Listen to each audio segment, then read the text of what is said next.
It's the Happy Families Podcast. It's the podcast for the time-poor parent who just wants answers now. Friday is one of those days where you start to exhale, breathe a sigh of relief. The weekend's almost here, which means you get to have all that time with the family and do all the washing and do all the meal prep and do the shopping and do all the other things that make it so that you can hopefully scratch your way through another week, white-knuckling it. Hello, this is Dr. Justin Coulson. I am the author of a bunch of books about how to make your family happier and the husband of the star of today's show, Mrs. Happy Families, mum to our 6 daughters and 1 grandbaby. Oh, well, you're not mum to the grandbaby, but you know what I mean. I'm trying to get it all in. Grandmum. And this is the number 1 podcast in Australia for parenting and family. It's called the Happy Families Podcast, the podcast for the time-poor parent who just wants answers. Now, every Friday on the pod, we talk about how we've done things well or how we haven't done things well. We get a little bit analytical so that we can try to do better tomorrow. The name of the podcast on a Friday, I'll Do Better Tomorrow. Kylie, I'm going first today, and I'm not really talking so much about parenting. I'm talking about life. Reason being, I tried to share this last week, but you decided to share with the world my terrible games night parenting fiasco. Well, what happened at our last games night? I didn't play. You didn't play. Yeah, following on from the podcast, we had another night around the table with cards, and I said, I had a good reason for not playing, other than the fact that I hate it and I'm a bad sport and I don't do games very well. My number 1 reason was I had Deli Belly. I went to a conference. I was a speaker there. I spoke before lunch, then went and had lunch, and they served up some dodgy lamb, an Indian lamb dish that even as I was eating it, I was thinking, not sure, but too many calories were necessary, so I swallowed it anyway. For the next 48 hours, I was pretty crook. So that's the reason that I really didn't do it. Anyway, today I want to talk about what I was going to talk about last week, which it does have a fairly somber tone to it. Nevertheless, I'm hopeful that it's one of those things that reminds us about what life is all about. Over the last 12 months, we've lost 4 people who are close to us. We lost my paternal grandmother about a year ago. We lost my nephew in November. We lost a very good friend of mine under similar circumstances to that of my nephew just about a month ago. And a couple of weeks back, my grandfather, my maternal grandfather, the last of my grandparents, also left this. I think the official term for it is this mortal coil. I don't know why they call it a coil, but my grandfather died as well.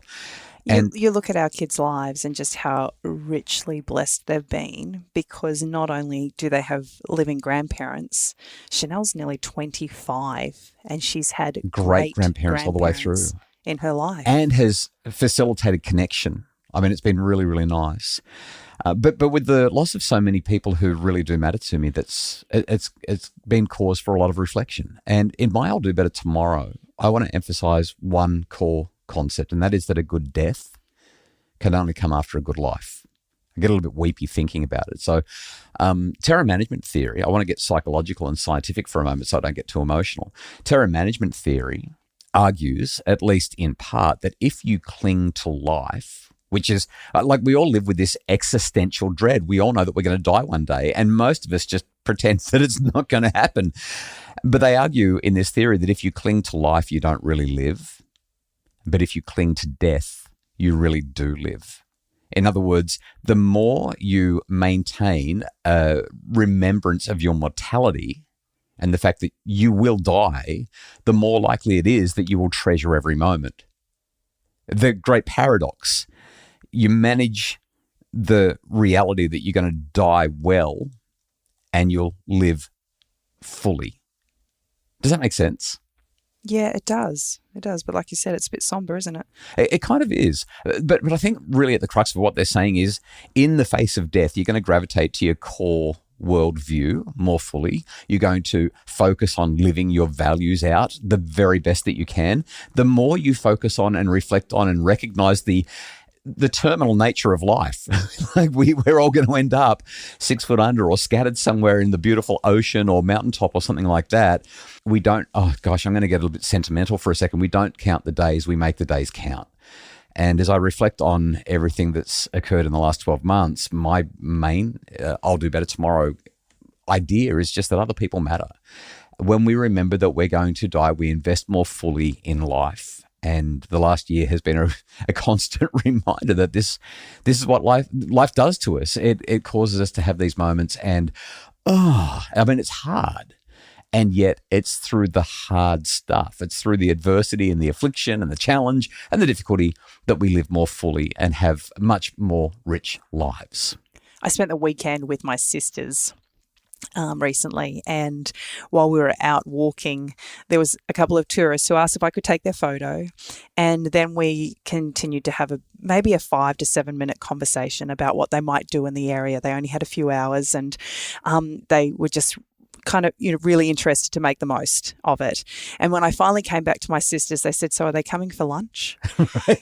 And they just gave me a little bit of a hard time that wherever I go, I manage to have conversations with people and people gravitate to me. And I've been thinking about that, and I don't think that there is a higher compliment that anyone could give me, in that I love being around people, and I love hearing their stories, and I love being able to just add whatever little glimmer of light to their life, and that they were able to see that. And just, like I said, it was in jest, but there was just this beautiful acknowledgement that people feel safe to come and talk to me.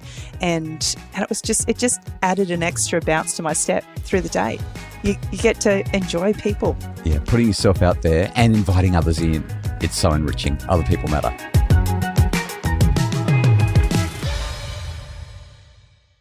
Mrs. Happy Families, what is your I'll Do Better Tomorrow? We've talked lots about family meetings on the podcast lately, and they often say that you teach what you need to learn the most. And we've been really, really, really slack over the last little while. Well, we came back from a holiday and we just never got back into any kind of routine or any sense of functionality. It's been pretty, can I say maladaptive? Can I say dysfunctional? Yeah. It's been pretty rough, hasn't it? Yeah. When I asked the kids at the beginning of the meeting if they were to rate us out of 10 how our family was functioning. You're not supposed to share this part. I won't share the scores, but let's say we didn't even reach 5. Life has been pretty crazy. I think most of the scores were between 2 and... Oh, no, we had a 0.5 and 0.5. Yeah, I'm going down. I wanted to start nicely. It just got worse as we went around the room. But this is what I love about family meetings. We were able to sit there as a family. We're talking 10, 14 and 17. And she's not 17. Don't say it yet. It's coming up. But if you tell her she's 17, she'll take it too far. And there was absolute acknowledgement of where we were at, but there was also accountability. And this is what I love about family meetings. There is an acknowledgement that right now our family doesn't feel great. And so as we were able to didn't, because it's been a good week. As we were able to sit in that place, we were able to then highlight what are the things that we do that makes our family feel great. They were the ones that came up with the things. If I had have given them that list, we would have had an absolute riot. They would have said, no, not doing it, don't want to do that. But because they recognize those are the key factors that make our family great, it's meant we've had one of the best weeks we've had.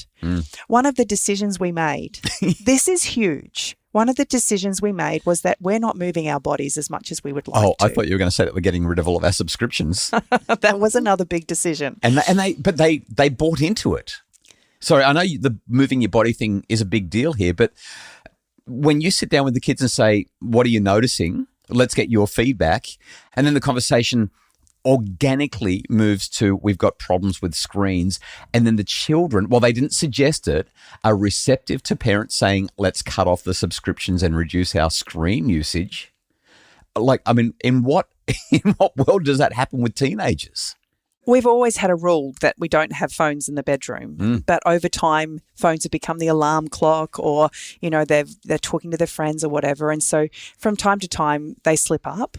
And again, there was just an acknowledgement: I need an alarm clock so that I can put my phone away, so it's not in my room at nighttime. And like I said, I just love that there's this complete buy-in because it's their decision. So go back to the whole exercise thing, because this is the waking up or whatever. I know where you're going now, but I cut you off. Let's go back to that, because this is mind-boggling.